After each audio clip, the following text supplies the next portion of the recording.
Imagine suspending your job to start working on something you care about. Imagine the challenge of doing something you have no idea about, you don't know how it works, and you have no education or background on anything that you will be doing. How would you feel on your first day? Curious? Excited? Afraid? I'm a physicist by background. I worked for a major management consulting firm as a business consultant. After a bit more than 2 years, I suspended my well-renowned, highly stimulating job and started working for Deutsche Welthungerhilfe, one of the largest German NGOs working in humanitarian development and aid. I had absolutely no idea about development cooperation and no clue how an NGO operates. Why would I do that? The answer is a number. 800 million.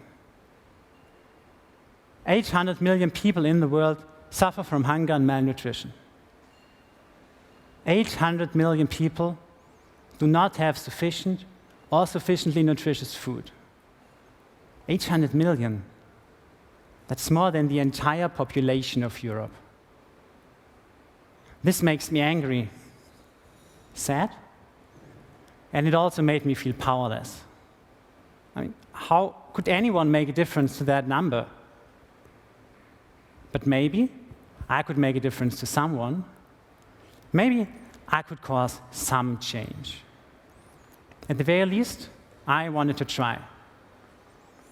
And so my journey began. For 18 months, I worked in Germany, Zimbabwe, India, and Bangladesh, fighting for a world without hunger. A business consultant at an NGO? The archetypical representative of capitalism in the non-profit world? Am I not one of these know-it-all guys in their tight suits, fancy suitcases, rationalizing away jobs, staying up all night to draw piles of slides rather than listening to people? I remember an encounter during my first week.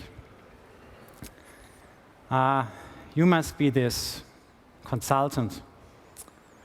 We've worked with you guys once. Didn't go so well.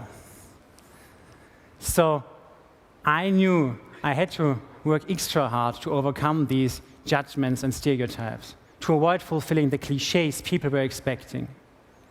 And so I was open, curious, eager to learn, and fully let myself into this new, unfamiliar NGO world.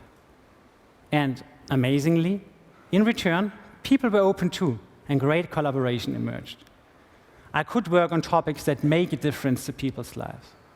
I got to see new countries and cultures, and I learned something new every day. This was the most rewarding experience of my life. Much of this was somehow to be expected, or at least hoped for.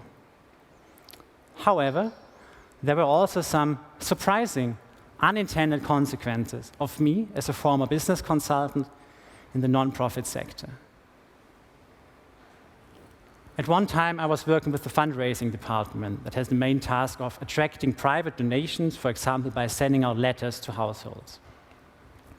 One typical question they would ask themselves was, how many donations have we won by mailings focused around, let's say, nutrition in schools? So one of their team members would go through all the lists of all the mailings, look for those with nutrition in schools, and manually sum up the numbers. Then she would repeat that procedure for mailings around clear drinking water and compare their yield. When I asked her why she would not simply use automated tables to do the job, she said, "Oh, really? There's a tool for that?" I was puzzled, because to me, using automated tables felt so natural that it did not even occur to me that this might not be true to others. In my previous environment, both among my consulting colleagues and at my clients, everybody was familiar with this technique and had been trained the skills to apply it. What seemed basic and not noteworthy to me was special in a different environment. So we sat down together, did a small training with her and her colleagues. Learning the required skills enabled them to ask more meaningful questions. And soon, rather than describing the numbers they achieved, they started meaningful discussions, like which fundraising measures to extend. Ultimately, this led to more successful marketing and higher donations. And all of this triggered by something completely unintended by me. Another time, when I was in Zimbabwe, there was a project piloting additional income streams for marginalized farmers. One attempt was an incubator for chicken eggs. So farmers would bring their fertilized eggs to the incubator, where they would be kept at perfect temperature for 20 days until the chicks hatched. The farmers would yield higher hatching rates, and the operator would receive a small fee for the service. Everybody would win. The team had been working hard for weeks to get the setup right, finding a suitable operator, getting the right equipment, finding customers for the service. Still, they were not yet conclusive if that approach was actually worth pursuing and should be scaled up. In the car on our way back, I did a quick back-of-the-envelope calculation, taking into account the price for chicks and eggs, capacity of the incubator, and the equipment's cost. It turned out that it would take the operator 3 years just to pay off the initial investment, not allowing for any repairs and not getting any money from it until then. So there was no way this was a valid business case in rural Zimbabwe, where people need fast and secure return on their investments.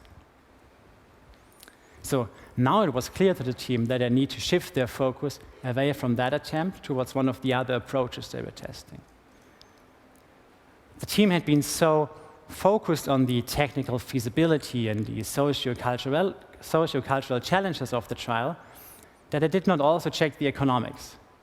They simply had not thought about it in a business way before. Like in the fundraising example, what I did seemed natural to me.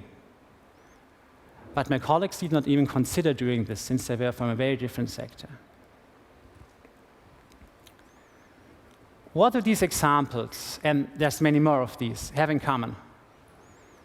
So first of all, this is not about pointing out that NGOs are incompetent or unprofessional.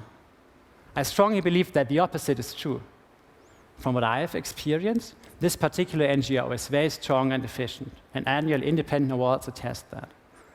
The people working there are not only dedicated, but also highly skilled and experienced. The marketing team in Germany are highly talented in motivating and engaging people. The project managers in Zimbabwe are highly experienced and are very sensitive to what they are doing in a fragile environment. So why is it that I, as an individual with no experience in any of their fields, was able to add value within hours? I only realized this when one colleague in Zimbabwe said to me, "Benjamin, you know a lot of stuff we don't. But most importantly, you think differently." And I think he hit the nail on the head. I realize that I carry with me a skill set and a mindset that is very common in business context, but special in a non-profit environment.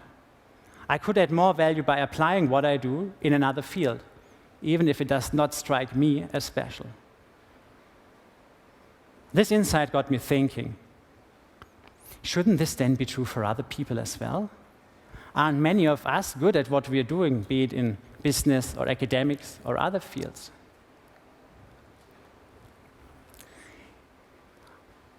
Isn't it true that many of us are not aware of that we might actually be good at something? I believe this is great news for everyone who has ever wondered if he or she could actually make a difference. Yes, you can, and there's plenty of possibilities. Maybe you will discover some new strength, some hidden potential slumbering inside you, if you expose yourself to a different environment, like the non-profit sector. I invite you to think about opportunities. What cause do I care about? Where might I already have a connection, be it in my neighborhood or amongst my friends? You don't necessarily need to quit your job. There are other ways to get engaged. And it might not even be a large effort for you, but for the cause, you could make a big difference. If this is true for individuals like you and me, What does it mean for nonprofit organizations? Although NGO staff is comprised from a wide variety of backgrounds, I have only met very few people with a business background. Most of my colleagues had been working in the nonprofit sector for most of their lives. They care about their cause, and they are very strong in everything that's at the core of their mission. But sometimes, this leaves a blank spot. It leaves a blank spot for some kinds of difficult discussions, like the cost-benefit ratio of measures, which are all doing something good. It leaves a blank spot for skills like Excel tricks, which are not at the core of a humanitarian worker. It leaves a blank spot for skills and mindsets, which are usually found in the for-profit space. Thus, I believe that NGOs need to actively insource these skills and mindsets. This cannot be achieved by attending one or two business conferences. Getting this perspective requires working with people who breathe this different skill and mindset, who can carry it into the organization and spread it.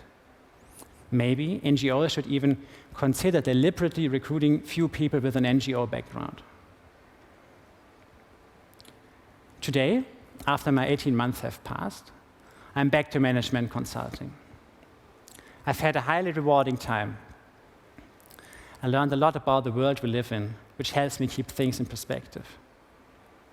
I learned that there are different ways of doing things, and I learned a lot about myself. But most importantly, I could make a difference, which is all I wanted to achieve in the first place.